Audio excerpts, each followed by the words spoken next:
Поздравя Трошко Биец, старши манипулатор е професионална жертва.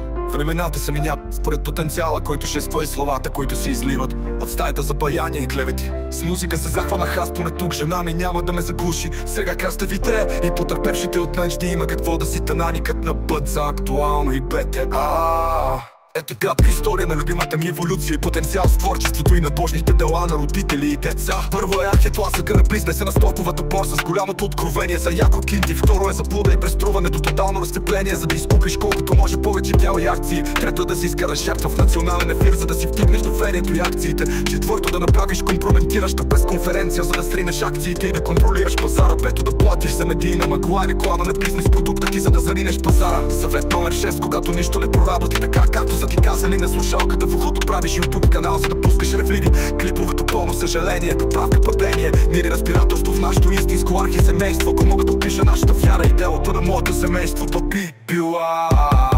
пропаганда, пропаганда, пропаганда, пропаганда, пропаганда, пропаганда, чиста доза медийна лъжа, голяма клевета, поплатена в дебела книжчица.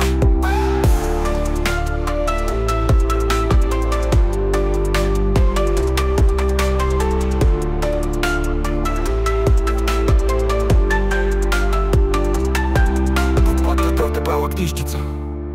Пропаганда, пропаганда, пропаганда, чиста доза медийна лъжа, голяма клевета, подплатена в дебела книжчица.